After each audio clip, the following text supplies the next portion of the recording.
Whether we are there or not, ITSP Magazine still gets the best stories. Plenty of conferences and events spark our curiosity and allow us to start conversations with some of the world's brightest minds. In person or virtually, Sean Martin and Marco Ciappelli go on location and sit down with them at the intersection of technology, cybersecurity, and society.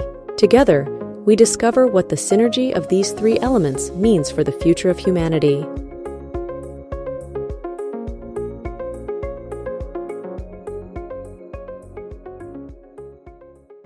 Coro, the leading cybersecurity platform purpose-built for small and medium-sized enterprises, protects against malware, ransomware, phishing, data leakage, network threats, insider threats, and email threats across devices, users, networks, and cloud applications. Learn more at coro.net. Marco. Sean.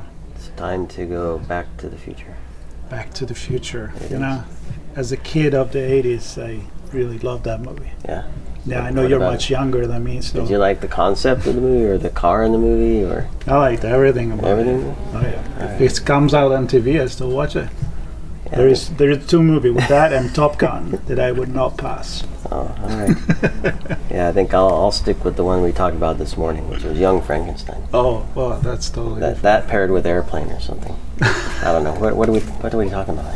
I don't know. It's in a way. You and I go off on tangents. We talk call it a little bit of a Frankenstein because the cybersecurity industry for me it's a little bit of a monster. Yeah, we do different things put together, monster, yeah. And then definitely the DeLorean because we're gonna maybe go a little bit into the future, but I don't know anything. So we took the Elizabeth line here to Abbey Wood, I think it was. Abbey Wood. The direction, right? Anyways, enough messing around here.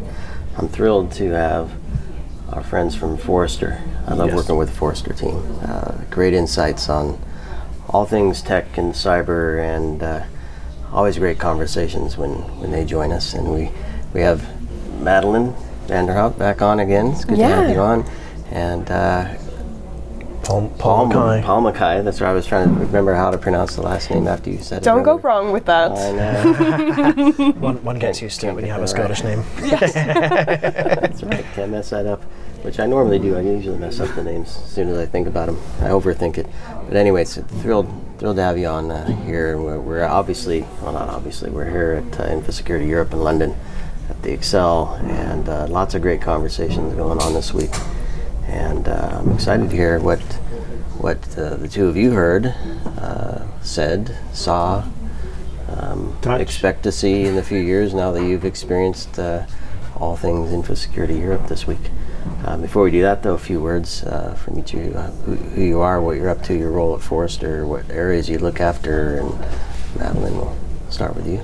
Yeah, so Madeline Van Der Hout. I'm a senior analyst at Forrester, Cybersecurity and Risk.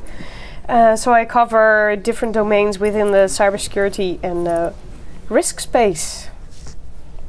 And I think we joked about being nerdy on risk last time. We did, and all things legislation where other people get bored, but we get enthusiastic. We see possibilities and opportunities. We see through the boredom into the fun. All right. And my name is Paul McKay. I'm a VP and Research Director at Forrester, and I'm one of our European Tech Research Directors, so I oversee a whole bunch of people doing broader tech research, and also Madeline and Toppe, who do some of the cybersecurity and risk topics myself.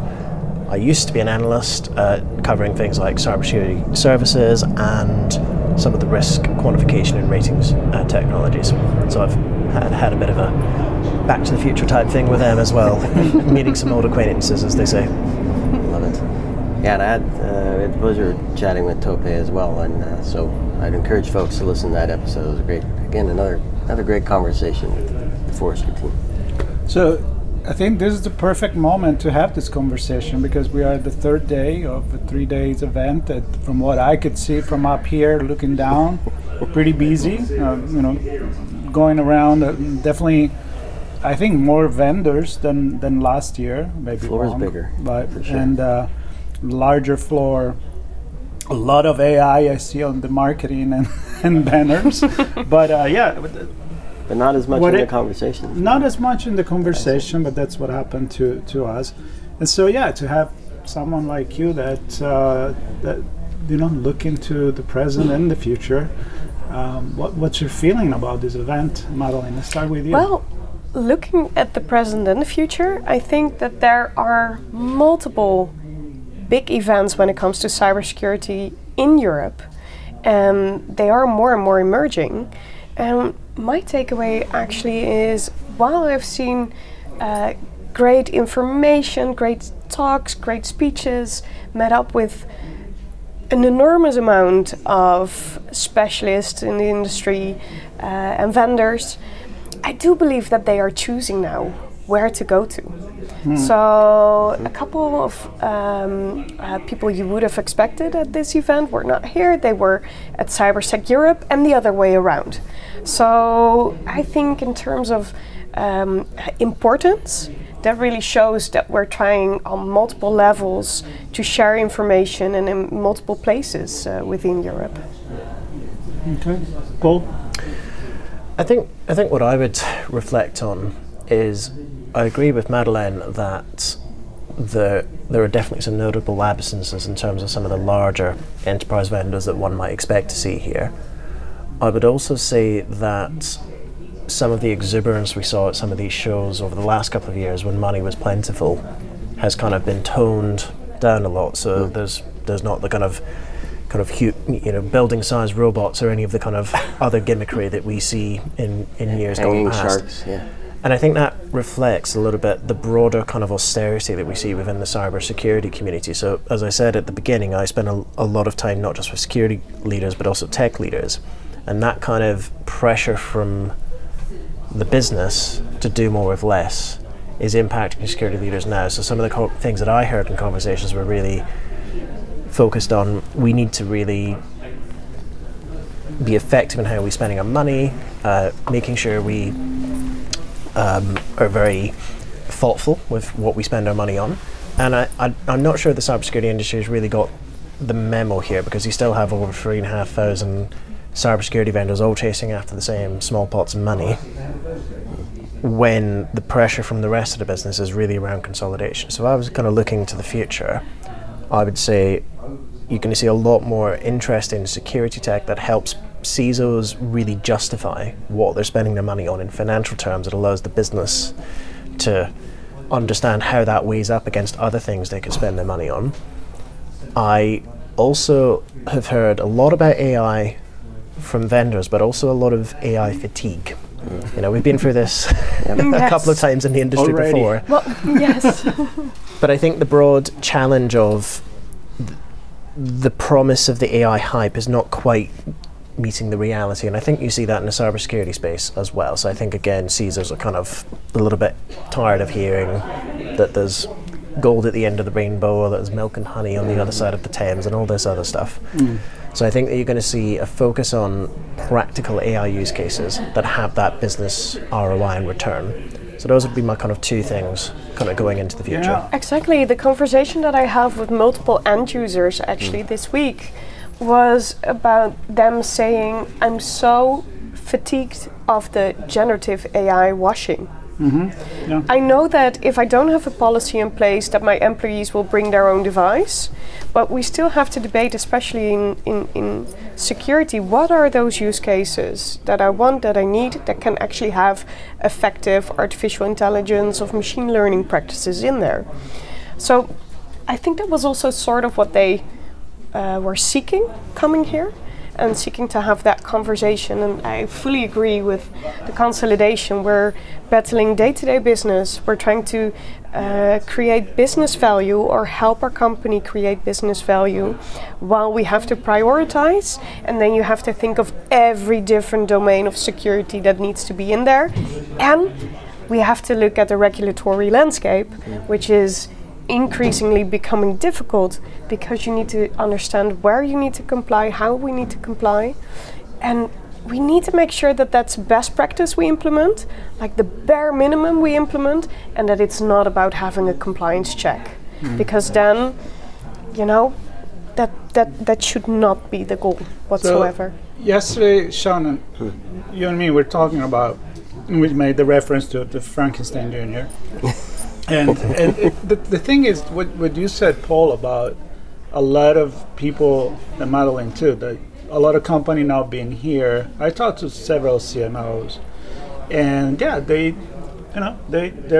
looking at this thing as well. Like, and the monster reference for me, from a brand and marketing perspective, is the fact that it's just too much. Cybersecurity right now is everything. Maybe 10, 15 years ago, it could have been enclosed into a conference, and now I feel like you need a specific conference for certain angle of cybersecurity, even if at the end they need to come together. But you can't go to a conference and then say, well, I can only hit 30% of it.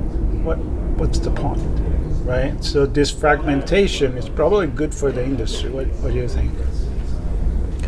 Yeah, I guess what I would say has been quite interesting is when I started coming to these events as an analyst 6 or so years ago, this was one of the dominant events in Europe. This was the closest thing you got to the RSA conference in Europe. I think what's happened, which is really healthy, is that there's a lot more competition for the CISOs. They're not all having to get on planes and travel to London. They can actually find all of the insight they need within their local market in places like France, and obviously Cybersecurity Europe is happening in Brussels. So I think you're seeing a fragmentation of this. Now, this event obviously has to compete with that, but I think that that's healthy and should be encouraged, because you're getting much more the local perspective as well as the kind of the Europe-wide, or more accurately a more UK-centric perspective at this event in the last year or two. So I think that's a healthy thing. Yeah. And I think as well, to me, this event, within cybersecurity, a lot of innovation happens with startups, for instance. These type of events also stimulate larger vendors communicating with smaller startups and seeing how that can support the entire ecosystem. So I think it's actually a good development that it's happening in multiple countries and that it's happening on multiple levels, because not every startup is able to come to London or to come to Brussels or to Lille. We have InCyber Forum as well over there. So I think it's good to fuel that ecosystem and to be aware of how to work with that. And in terms of also consolidation, what CISOs are expecting, if we have a look, for instance, at API security, we see a lot of consolidation happening already within the market, but it's driven by, well, first of all, we're approaching API security from the data perspective. Then we're approaching it from the network perspective. Then we're approaching it solely APIs. But CISOs are sometimes also expecting, it's part of my infrastructure, it's part of my network, why isn't it secured? So to me, that was also one of the takeaways from the conference. Yes, we see loads more API vendors, and you can already see movement happening in which direction based on how CISOs perceive where it should be in their security program. Yeah, it's interesting. I also noted, walking through the hall, a number of API security vendors specifically there. That's what they do. And APIs have been around forever. I remember but 30 now years we're ago, having the as a conversation QA on. engineer, that was my job, was to test the APIs, and if they didn't exist, I knew they were going to come at some point, so I had to test the functions that would eventually be exposed as an API. Yep. Exactly. I'm wondering, this is something that crosses my mind quite often, because there's so much technology, right? So many parts of an InfoSec program, and so many technologies to help with those things. And this is another conversation we've had there this week around making good decisions on where and how to invest. And at a tech show, you look at the tech, but for me, it's much more than that. It's how do we staff our team properly? How do we leverage tech to enable them? How do we build our programs that support solid foundational decision making? Tapping into the regulations where we need to, but not just being sold a bill of goods from a provider because we now told we have a gap in our program. So I don't know, what do you see in terms of how the industry is progressing in terms of maybe an abstraction above all the tech to really have a good foundation for all decisions? I'm going to say something a little bit controversial, okay, which is I don't think it is really dealing with that abstraction particularly well. I still see people chasing after, in some cases, quite specific technical problems. And when I'm speaking to the tech leaders about security, they need to understand, because I think generally CIOs and IT leaders are much more along the journey of having a seat at the table, being a business executive that happens to run and operate a technology function. They need to see the business value that's going to be driven by that, and I don't see the awareness of the business value solving said technical challenge has. You still see a lot of vendors kind of saying, well, this is terrible because lists all the technical reasons and reasons why the sky will fall in if this kind of stuff happens. And you see sometimes people flinging out, especially in the last couple of months, well, NIS 2 is coming in the EU, and if the management team don't buy this insert very niche product category, they will get fired, and that's just not reality. And so I don't actually think the industry really is particularly mature at that, not when I compare it to the broader tech industry that the rest of my wider team covers. Well, and to add, I think within security we're still very comfortable talking about technology. And every time something happens and we see emerging trends, emerging technology, we start talking about technology solutions. So we are talking about prioritization, staffing. We have 4 million jobs that we cannot fill because we do not have the people. Oh no, wait, generative AI, it will solve it all. And then we have alert fatigue. No, yeah, you know what? We're gonna optimize everything.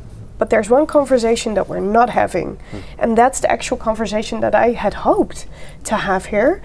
We did in a session, but not as much as I would have hoped to. And that is actually about, so how do we address this? How do we address skill shortage? What are we going to do as an industry? How can we come together on that and then step away from the technology conversation? One of the other things is cybersecurity burnout. People are moving away from this industry because there are significant levels of stress, they're fatigued, and we're not having a conversation on mental health, but we're having a conversation on, well, what technical solution can help us? And that's actually something that I would love to have more conversations on these type of events, because we're bringing technology leaders, security practitioners together. We're humans. That's absolutely spot on, Madeline. I think one of the things I see with a lot of my CISO clients, I speak to them at the beginning of their relationship with Forrester. So tell me they can't hire any staff, and then you get I'll use two Dutch expressions that don't particularly translate well into English, but I think they're apt. They're funny. When you go through the job requirements and what they're asking for versus what they think they're prepared to pay, they're looking for either the 5-legged sheep or the purple squirrel, depending on what. Can you say that in Dutch, please? Het schaap met de 5 poten. So it has the Dutch G, schaap met de 5 poten, yes. So, which is actually an old expression, because I cannot imagine that a sheep with 5 legs can run very fast or is very efficient. But apparently it's our expression to say that you're looking for the unicorn is the British. We would say the unicorn candidate in English. I also like the purple squirrel. Yeah, so these are expressions that I've learned over the years from Dutch clients. But I think they highlight very succinctly what you see in the industry. You see people asking for CISOs that have experience of operating specific technology stacks and configuring and deploying them and all this sort of stuff. And you sort of think, a CISO is supposed to be an executive accountable for a security function and managing that up to board level if you're really hiring for a true CISO. So things like that are irrelevant. You also see kind of the other way around, where people are struggling to enter the industry because people are being asked to have 3, 4, 5 years experience plus all the certifications plus experience in technologies. I think probably one of my favorite ones was when somebody asked for 10 years experience in implementing a technology that had only existed for 6. I've seen Yes. things like that in the past before. You still see it. I actually saw like 2-3 weeks ago, I saw one like that, and it's just crazy. And also, one of the things we saw in our research is that one of the departments that are security and technology departments within organizations are working the least with is HR. How is this possible? Because then you get these instances where we need a job profile, but we do not communicate or collaborate enough to have a correct profile in place. Yeah, that really tends to bite companies in the backside when they get a role they're hiring for mapped to a HR grade, which usually is benchmarked against a generic IT role. And then that drives the salary problem. So sometimes when you get down to it, you kind of say, well, you need to have the conversation, have the battle with HR to try and get the right salary benchmarks done so that you can actually compete in the market. You know, you're never going to be able to compete with, you know, sort of top vendors that can pay top dollar for top talent, but you need to at least be competitive within the industry you're recruiting in, and not just give me a business analyst salary scale when you're looking for a forensic incident response specialist, as an example. Well, Exactly. the purple squirrel or the sheep with 5 legs. Which one are you? I don't know. I'm thinking many others that I could get creative. But the point is the Must same be Italian thing. equipment. I don't know. I'm thinking in Italian, but it doesn't come in my mind. But I know I see the point, which is I think that the reason for that is because you're kind of scrambling. I think, and you don't have an understanding of what's happening. Maybe because it's still a young industry, so young that you're asking for more experience. What the product is, and you're hoping for this mythological figure that is going to solve all your problem. So maybe it's a lack of strategy, lack of, you know, looking at what we really have. Let's play this hand with the card that we've been dealt. Yeah, I think a lot of it comes down to people perceiving that they're so stressed and busy they don't have the time to train or grow up anyone, so they're kind of looking for a ready-made candidate that exists in the market who just happens to not mind taking a 50% salary cut. If you look into public sector hiring, in many cases that is not an far from the truth figure. And and also having a conversation on certification. So sometimes the goal is to have the certificate because then you're trusted to have the knowledge. So I'm also having sometimes conversations where people ask me, and it depends on countries, but people ask me, so I saw in your LinkedIn that there is no certification. Are you certified? Etc., etc. And then to me it should be about, do you have the knowledge? And if there is not the, well, sort of the, you don't have a certificate zero trust approach, how can we hire younger people into the industry because they just graduated, they want to learn, they want to have career paths. They don't have those certifications yet. Or it's not on LinkedIn, and then it should also be fine, right? Well, that's all become distributed and dispersed as well, like specialize this cert, specialize that street. And I don't think you want to. I think one of the challenges with that is that if you're saying people have to have certifications to get into the industry, you're essentially erecting barriers where only those who can afford to pay hundreds of pounds or send themselves on courses, sometimes costing thousands, can get into the industry. That's creating a bit of a class divide where people that don't have that resources when they come out of university can't actually enter the industry if you're kind of erecting these firewalls in the way. Yeah. So I was fortunate to be in the industry. I got my CISSP 20-something years ago. And I did it for 2 reasons. One, to learn, because it was a very efficient way to get a nice, strong base of, here are all the categories of things that I need to understand to be successful in my role. And then I was a product manager building products, so I needed it. And then the second piece was to get credibility with the customers I was speaking with. I know we're kind of on time, but I'm going to ask one more question here. One more question. One more question. Yes, that's my trait. In terms of the maturity of the business, we talked, or the industry, we're not quite where we need to be in terms of how we're separating ourselves from technology. So I'm going to swing to the far end of this. It's something I ask on my show quite a bit, which is we see other parts of the business. We can call it transformation, we can call it heavy investment to get the best outcome for a particular function. We see it in marketing, right?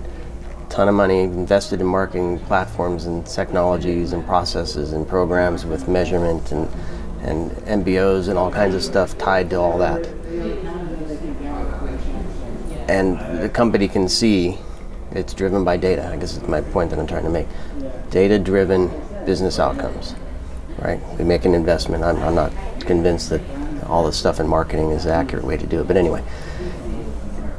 I believe that security has a ton of knowledge and a ton of data to really drive an innovative, tech-driven business in a safe way.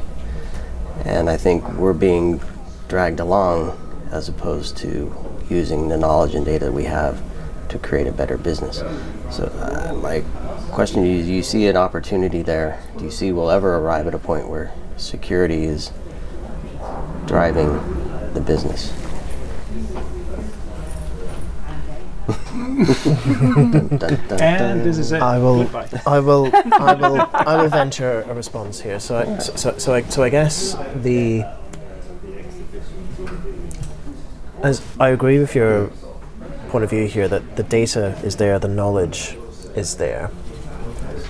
But one of the ways in which I'll illustrate this is that one of the more progressive CISOs that I worked with, who actually eventually evolved his role into becoming a CTO of a very large organization, told me one of the things he always did when he took on a new role was to go and spend a week with a salesman or just whatever, just really understanding the business. In enterprise architecture, we would talk about the value chains. How do we drive revenue? What are the ways in which the business makes money, and how do you secure those? That kind of business understanding, that industry knowledge, I think there's the opportunity to get that. There are promising technologies and methodologies and things like cyber risk quantification that I think are going to get us there on the journey. So I'm going to be optimistic and end on the note that I think we will get there. I think it will happen. We saw the same evolution from IT basement for the CIO function, and now I would say that the majority of CIOs I work with are very progressive and really do understand that their role is to use technology to help drive the business and execute on its strategy. I think security, if we get the relationship right with technology and we understand the ways in which the business makes money and how we secure those so people are doing things in the right way, and we're helping them to do their jobs, not getting in the way and providing roadblocks, I think we could get there. But I'm actually going to take it up a notch. I know we're at a business conference, I know, but is security really only a business problem? No, it's not. We're all consumers. We're all having a private life. We have a business life. On my phone, I have my private data. I also have my teams from my work. So that's the most valuable thing I have in terms of data. So taking it up a notch, it's not just a me and organization problem, it's also a civilian problem. So why not live with the understanding that we as a consumer, as a civilian, also have a responsibility, but also have power, so we can vote on parties that include digitization and security in their programs. And I think that's actually a way we should approach it. We should also look at how to educate civilians and how to educate organizations, and we can vote and we can have power in that sense. So why not approach it a bit on a more meso level? I agree. that's what I... It's very profound. If I can have my Back to the Future moment, or then like maybe progressing into Ford, Ferrari and Rush, then My show is technology and society. So I think I'm preaching to the choir. Yeah, to the choir. I think we all agree with this. If you don't start with the base of education, you just don't have everything else. And my lesson from this conversation and what I Don't let me ask a last question. I'm not going to ask. Yeah, well, that's for sure because we keep going. But we talked more in this conversation about the human element, which I love, than the tech. Exactly. Or at least we agree that we need to drive with the human element. Either is education, is mental health, it's burnout, is using the resources that you have, the human resources that you have in a better way. And as Sean, as you said, maybe we do have a lot of stuff and we don't need another blinking light tomorrow that is going to distract us from what we could do with what we have. And you know what? One of our predictions for this year actually is that in 90% of all data breaches, there is a human element. So why not talk about the humans? There we go. If only I was human. Yeah. If only I was human. I'm predicting I'm in a 2 purple years squirrel. from now, we'll talk about aliens. You're a five-legged sheep. I'm a purple squirrel. I think So neither of us are human. I think Sorry. alien solution will be on the If they have feelings, aliens still qualify for me as humans. we So may need an overlord to tell I, us. I can see a market there. Alien cyber XDR detection response as a service. Alien drive it. fight Alien AI, driven. fight aliens with better aliens. Yeah. There you go. Adversarial alien. Marco, as the creative director, you have the fun task of photoshopping our photo that we're going to take after this. Oh God! Turn us no. into a Into five-legged sheep and a purple squirrel. I'll ask ChatGPT. There you go. Perfect. All right, so great to have you guys. I This know. was a fantastic Madeline and Paul, conversation. thank you so Thank much. you. Yeah, thank you Thank so you for much for having us. having We us. tried to drag Tope in. He was too shy or too busy, one of the two, or both. Or he just didn't care about us. Well, I think we got a lot. Anyway, we'll have another chat with him. I really enjoyed connecting with him. So Well, I hope the audience enjoyed it as well. If you have any comment, let us know. There will be links to this coverage on the podcast that you're Absolutely. hearing, and connect with any one of us or the guest. yeah, Definitely. So stay tuned, and we'll be back yeah, perfect. to Thanks, the future. Back to the future. Uh-huh. Jumping into the DeLorean now. Always. or into the Thames on a stand-up paddleboard. No, that I'm not going to do it. All right. Thanks, everybody. Coro, the leading cybersecurity platform purpose-built for small and medium-sized enterprises, protects against malware, ransomware, phishing, data leakage, network threats, insider threats, and email threats across devices, users, networks, and cloud applications. Learn more at coro.net.